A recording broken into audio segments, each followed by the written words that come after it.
chair calls Monty Exter.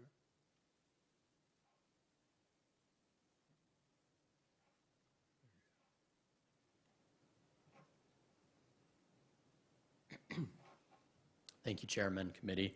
My name is Monty Exter. I am here in favor of the bill with ATPE and as another one of the subcommittee leaders for the workforce that the Lieutenant Governor's Office put together.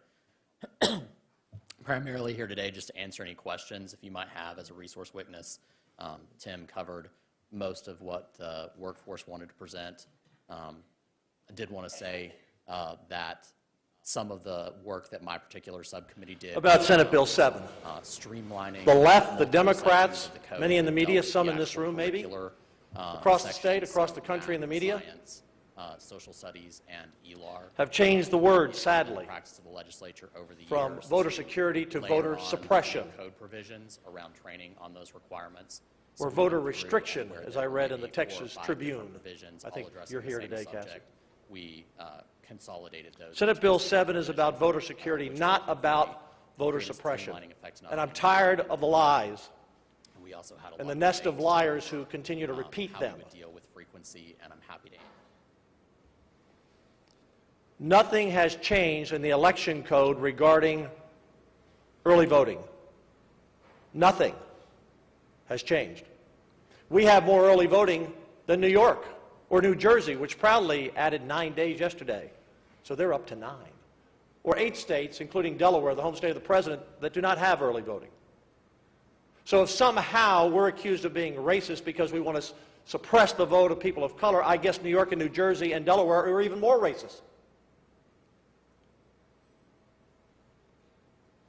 Nothing has changed about Election Day voting in the election code. Mail-in ballots for seniors and people with disabilities has actually been loosened up. Under current law, until SB 7 passes, under current law, to verify a signature, you have to have 2 signatures dating back to 6 years. We've now required only 1 signature moving forward that can go back longer than 6 years because people's signatures change over time. So I want to repeat this. Nothing has changed for mail-in ballots, Election Day, or early voting. And anyone who says different is lying to you, whether they write with a pen, talk with a microphone, or hold political office. We've heard it all before. In 2011, when I was in the Senate, I was one of the joint authors with other Republicans of the photo voter ID bill. And we heard it then. If you require someone to have a photo ID, you're going to suppress the turnout. People of color don't have photo voter IDs. That's what was said. You know, time and time again, Democrats have put down their own voters as if somehow they're incapable. As Republicans, I believe everyone, black, white, and brown, are very capable and very smart. And so what's happened since we passed photo voter ID in 2011? In 2012, there were 7.9 million Texans who voted for president. Total turnout. 7.9 million. In 2020, we had 11.1 million. Nearly a 40% increase in voter turnout in presidential elections since they said the sky was falling. We're going to suppress the vote. In gubernatorial elections, it's even more amazing. In 2011, they said this will suppress the vote. Can't have photo voter IDs. That's not fair. The turnout in gubernatorial elections from 2014 to 2018 has increased almost 75%. When Greg Abbott and I ran in 2014, the turnout was just a little under 5 million. And in 2018, it was over 8 million. Another outstanding fact. In 2012, the total number of people who voted, who were registered to vote, was about 58%. In 2020, it was 66.7%. Look up the numbers, media. Do your homework. I haven't seen this story told anywhere. Texas has had one of the biggest increases in voter turnout, voter participation of any state in the country, all under Republican leadership. I listened to that press conference in Houston yesterday, and one of the speakers commented, "This has all been under Republican leadership. I'm proud of what we have done as Republicans when it comes to voting. We have secured the vote and increased the turnout." I've been asked, why is this bill needed? Very simple. The bill is needed because Americans no longer trust the system. And a country where voters do not trust the system is a country in peril, particularly when you're a republic, when you're a democracy. This didn't happen in the past. People didn't cry foul about elections in the past, no matter if their candidate won or lost. It didn't happen in 2008 with Obama. It didn't happen in 2012.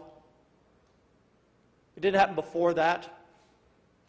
But in 2016, it began. The Democrats, including their candidate for the White House, never accepted the vote in 2016. Hillary Clinton said for 4 years that the election was stolen from her, and she got a lot of people to believe it. And in 2020, there's a large percentage of Americans who do not believe in the outcome of this election. I'm not going into 16 or 20. I'm making the point that people in America have lost faith in their elections, in the outcome. And we have to resolve that issue in this country and in this state. And that's why Senate Bill 7 is needed. Remember, and let me repeat this for the media and for the Democrats so they'll stop lying about it. We have not changed any dates on early voting. It still starts 2 weeks before the election. 12 days of early voting. We have not changed mail-in voting for seniors or people who are disabled. We made it easier because the signature verification is now 1 signature for a longer period than 2 signatures for 6. And in polling places, I've heard Democrats talk about that. Well, we're reducing the polling places. No, we're not. We're standardizing the polling places so that polling places are based on eligible voters, and eligible voters are people 18 and over. That's how it should be, Republicans and Democrats. Very simple. How can you argue with that? Your polling places depend on the number of eligible voters. In 2017, we ended straight-ticket voting. We heard that again.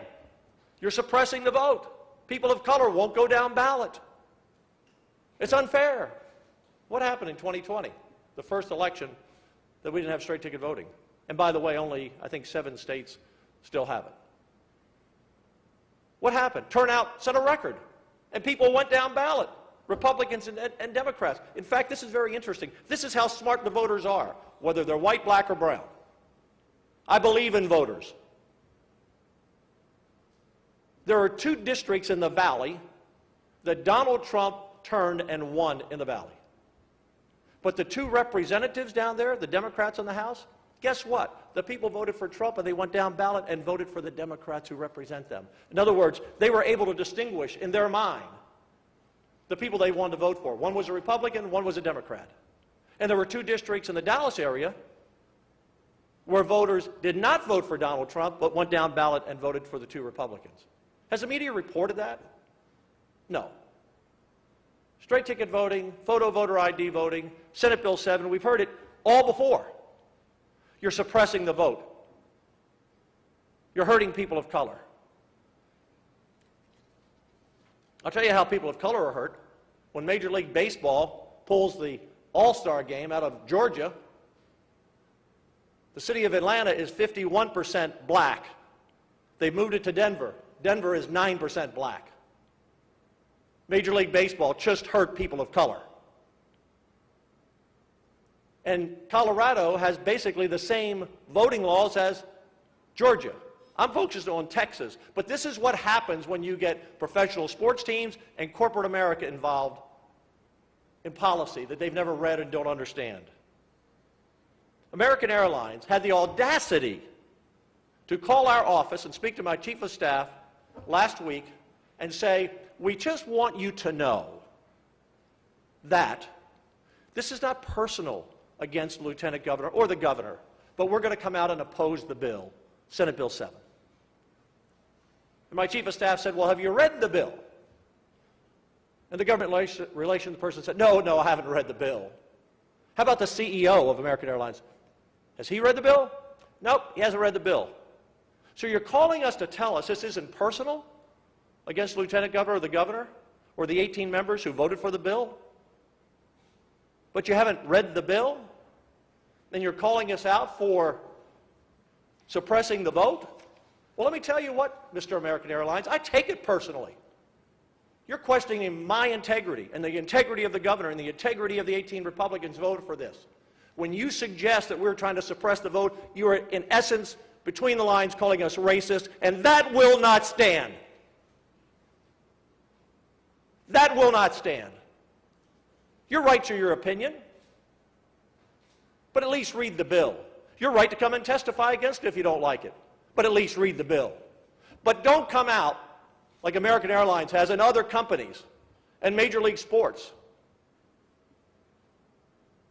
and call a bill voter suppression, that it will hurt people of color, when you haven't even read the bill. That's not acceptable. And all of these businesses in Texas, you know, it used to be where you came to the legislature to talk about policy that may have impacted your business, regulations, financial issues, tax issues. Stick to that. Because let me tell you something. You keep meddling in issues that people have elected Republicans or Democrats to address. You keep meddling in these issues without any understanding or even reading bills, and you're turning off 50% or more of your potential customers. You've meddled in a lot of issues lately. I'm not a big believer in boycotts, but people will make up their own minds. Stay out of things you don't know anything about, and if you want to get involved, then you're taking that risk. You have a right to your opinion, but read the damn bill before you give one. And don't insult us. Well, this is not, we don't want you to take this personally. You know why they said that? Because they might come down the street next session and have a bill they want us to pass for them. Good luck. We'll treat them fairly like we always would. But as Governor Abbott said on Fox earlier this morning, we have brought a lot of businesses to Texas, and they come here because we're the best state to do business in. But if they think they're going to attack the legislature on issues they have no knowledge about and come to us with their hand out,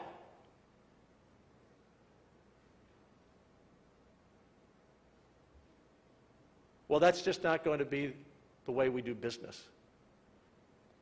We offer incentives to businesses that come here.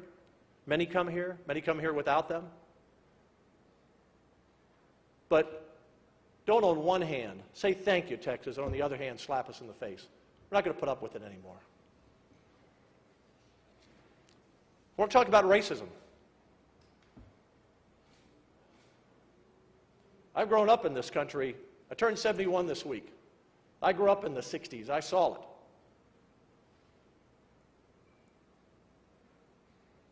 Our country's moved so far ahead with so many more things to do. But I feel that there are people in this country that are trying to do everything they can to divide us on every issue. No matter what the Republicans oppose or support, the Democrats yell and the left yells and many in the media yell, well, it's racism, your position on the border, or health care, or education, or vaccine rollout. And now, a voter security bill. Americans are tired of it. White, black, and brown, they see through it. They see through it. When that's all you can say, then you have no argument. We have to heal this nation. And we can't heal this nation if people cry racism on every issue, at every turn. What's the end game in all of that? Short-term gain, maybe it helps you win an election. Long-term divisiveness in this country. You know, I hate to quote Charles Barkley, but he is a pretty colorful character. I knew him a little bit when he played with the Houston Rockets. Not a friend, but Charles said the other night on the game something that I believe in. He said, I believe most white people and most people of color are great people, and I agree. And he blamed a lot of this divisiveness on politicians, and I agree. That's not who we are, Mr. American Airlines, in the Texas Senate, or the Texas House, or in the governor's office. That's not who we are. This is a good bill to help secure the vote so people can have confidence in the outcome of elections in Texas. Now, there's been some questions about 3 issues dealing with 24-hour voting and drive-in voting and sending ballots to everyone. Well, I have news for Harris County. You're not the capital of Texas. The state capital resides in Travis County, in the city of Austin, in this building, not in the county judge or the mayor's office. Harris County does not make policy and create law for the other 253 Texas counties. Out of thin air, they decided on drive-in voting. Now, there was a case filed. The judge threw it out on lack of standing, but the judge said in the case, had I opined, I would have said it was unlawful because the Constitution says a voting location must be a building. A tent is not a building. And if they're worried about people of color in the Democrat side who came up with this drive-in voting, statistics show that more people of color don't have cars than not. So how'd they help those folks? And remember, when you vote, you don't take 3 or 4 people in with you. It's privacy of the ballot. If you vote in a car and there's 3 or 4 people in the car, it's just handing the slate around. And by the way, would the media report this, that there's still 7,000 votes from those drive-in voting centers that have not been resolved, that there's a wrong count with the Secretary of State? Will you all do your work and kind of figure that out? I mean, it was about 15% of all the early vote. 24-hour voting. Once again, they pulled it out of thin air. That's not in state law. They just made it up.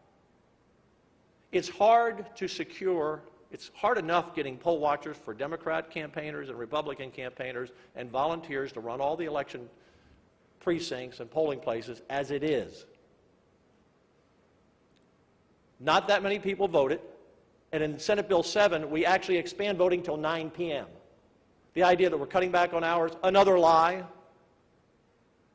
We require that counties of 100,000 or more have at least 12 hours, but we've said you can now keep your polling places open until 9 p.m. if they choose to. But 24-hour voting, people have plenty of time to vote.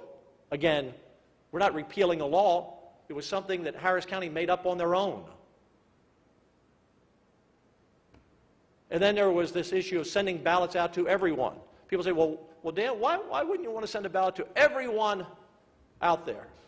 Because people move. People die. Ballots go to homes and apartments where the voter no longer lives. What's the one question they asked you when you go to vote? I bet no one here in the media can answer the question. What's the one question they asked you? Is this your current address? Addresses aren't always updated. So you have thousands or millions of votes potentially going out to homes where the people have died or have moved. Our law is simple. You request a mail-in ballot, we send you the form, you get it. No one complained about that before. It's worked very well. But again, Harris County.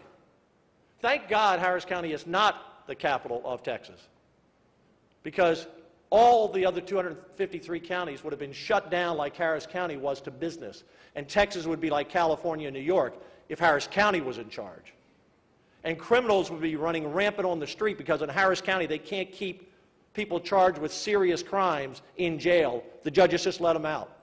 We'd have crime all over the state if Harris County were in charge. So what is, before I take your questions, What does Senate Bill 7 do?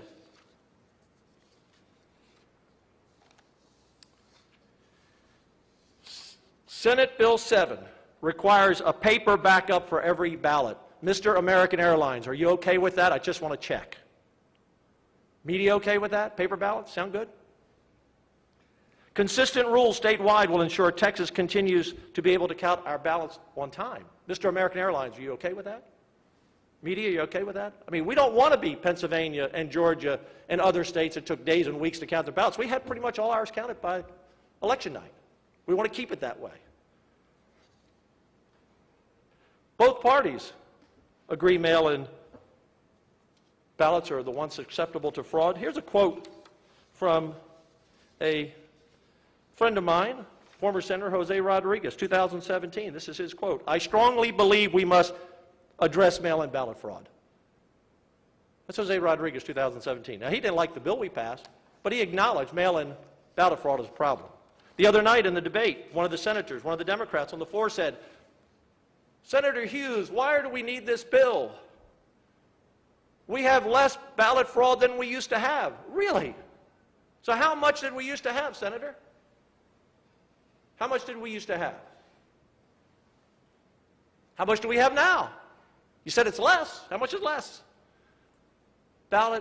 Mail-in ballot fraud is so hard to catch and to prove. But Democrats and Republicans alike know it exists. And that's why we have to secure our mail-in ballots. Senate Bill 7, ballots will actually go to voters who currently live at the address, the point I was making. Is that okay with you, Mr. American Airlines and the media? Does that sound like voter suppression? Senate Bill 7, disabled voters who vote curbside will have the same protections of privacy as people who vote in person. Is that okay with you, Mr. American Airlines? Did you know that was in the bill? All communications with election machine vendors will be subject to open record request. Is that okay with you, Mr. American Airlines? I can name other companies, but American Airlines seems to like leading the charge on these types of issues. Anyone in the media object us making sure we have transparency dealing with any voting machine vendors? No voting machine can be connected to the internet because we're concerned about hacking. Companies like American Airlines and Dell and others spend millions, hundreds of millions of dollars to protect from people hacking their computers. We don't want our voting machines hacked, so they cannot be machines that use the internet. Is that okay with you, Mr. American Airlines and the media? No vote totals can change once the actual votes are cast. What does that mean? Because when you take these discs out, we want to be sure that these discs cannot be rewritten. They come out of the machine with the vote totals. Is that okay with you, Mr. American Airlines and media? Counties over 100,000 will be required to live stream their counting process. Is that okay, Mr. American Airlines and media? And I know there was a question about polling places, and I addressed that before about our polling places in Senate Bill 7 are now based on eligible voters. In other words, every 118. That's how many polling places you get. Do you know when Harris County, again, we don't want them running the state because they're doing a really poor job of running their own county. But when they set up the drive-in vote polling places, guess what? In the largest Republican precincts, they had 2 drive-in locations. In the largest Democrat precinct, which was smaller than the Republican, they had 5. And that's why we have to address that in Senate Bill 5, because local officials, maybe Republicans, maybe Democrats, might just want to play with the numbers a little bit to put more voting locations that favor them than the other party. We don't want that to happen from either side. Bottom line is, to Texans and to Americans, we must stop this race baiting on every issue. Election security is what the public wants. Over 75% support photo voter ID, which Congress wants to eliminate, by the way. Voters want confidence in their election system. Senate Bill 7 is not voter suppression, it's voter security. And if Beto and Castro and Turner and Hidalgo and all these other folks out there protesting with their fists in the air that this is voter suppression, they're lying to you. Let them point it out in the bill. Are there some things in the bill they don't like? Yeah, I got it. All legislation is like that. We took some Democrat amendments, as a matter of fact, on the bill. But Senate Bill 7 is about voter security.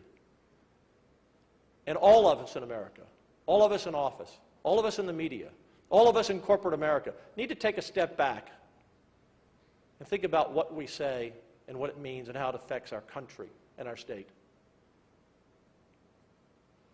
Questions?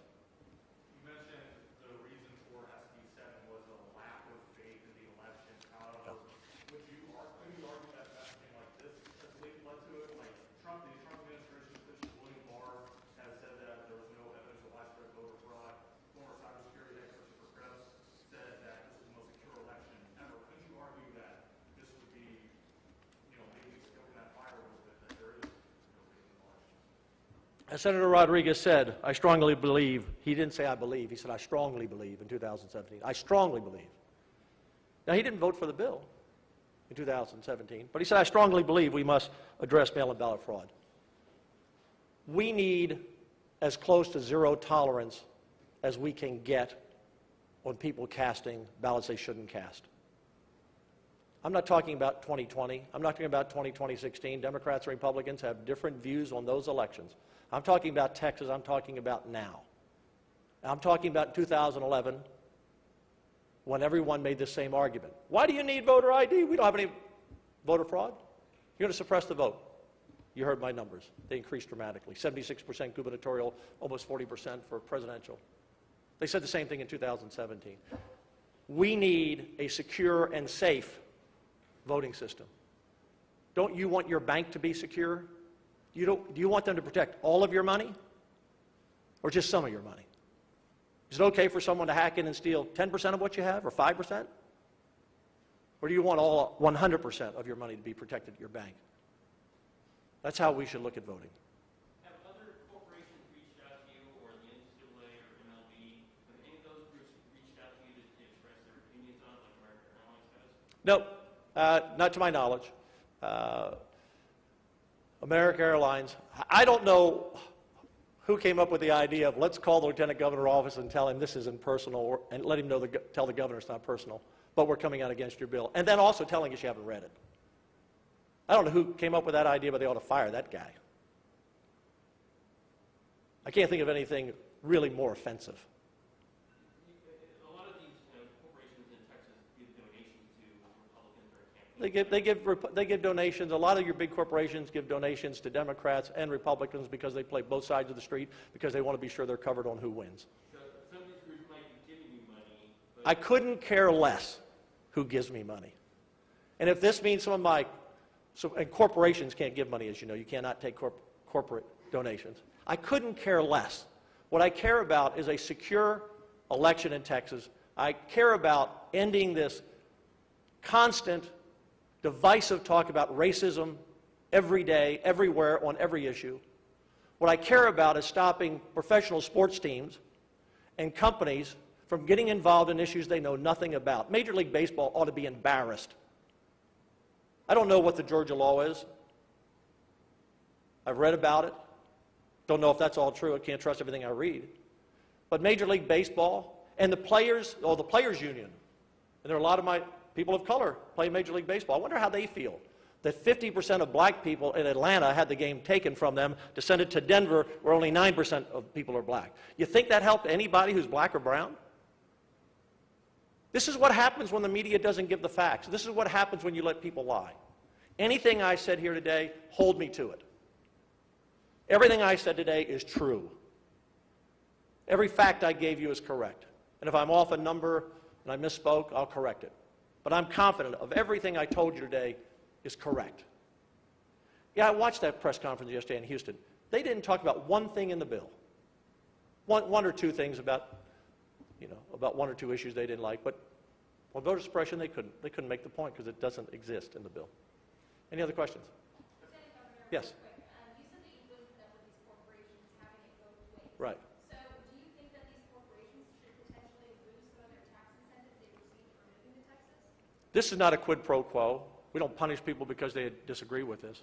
What I'm saying is that for corporations in Texas who bask in the greatness of the Texas worker and bask in a state with no income taxes and bask in a state with light regulation and have grown their businesses dramatically, and they're moving here from everywhere because they're being taxed out of blue states or overly regulated,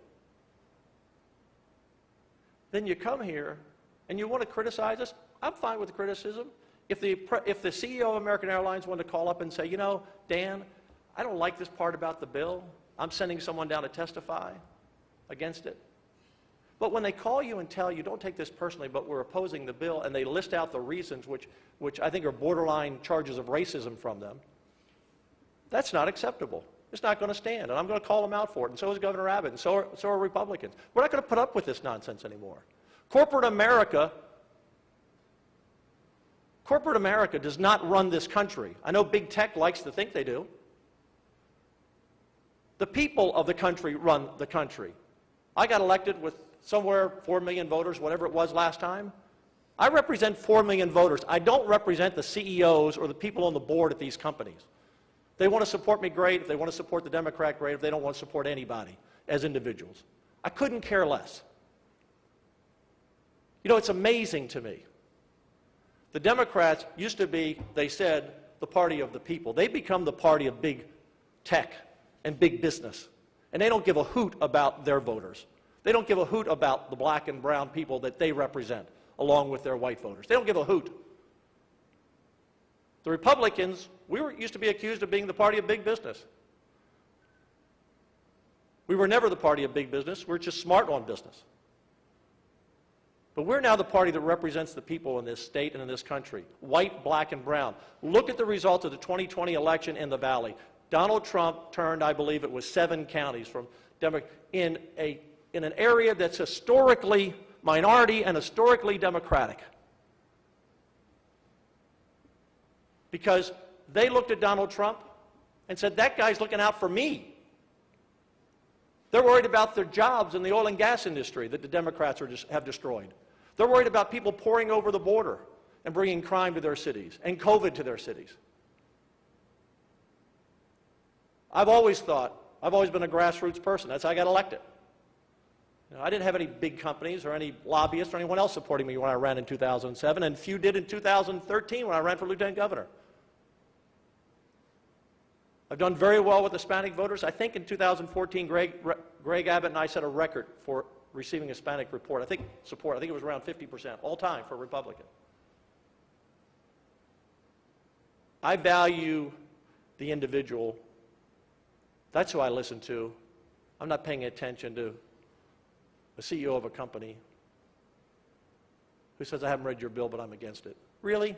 Go away. Any other questions? One more. And then one more, and then we'll wrap it up. Yeah. In all 3 cases in Pennsylvania due to convictions, do you plan on giving Lieutenant Governor his award money? Just go, don't ask me a stupid question. I didn't come here to take stupid questions from the media. It's ridiculous, okay? It's ridiculous. I just answered your question. I answered your question, okay? Mayor, yes. he said it restricts voting access, and he also said it's an unwelcome intrusion into local affairs. Response to that. That was the mayor of Austin? Oh, golly day. There's Mr. Credibility. I'm in Cabo. Don't leave your house. Defund the police, crime's up, people are getting killed. But Austin's safe. I don't pay any attention. Another liberal who's clueless and who hasn't probably read the bill. There's nothing, let me repeat this, there's nothing in the bill about voter suppression. It's all about voter security. Let him point to you where he believes that is. We haven't changed early voting days. Mail-in ballots are the same. We've made it easier for people in signatures. Election day, we're increasing hours to 9 p.m. Look, I was a long-time member of the media. Things are complex sometimes. That's when you have to dig in, do your homework, check the facts. Thank you all very much. Thank you.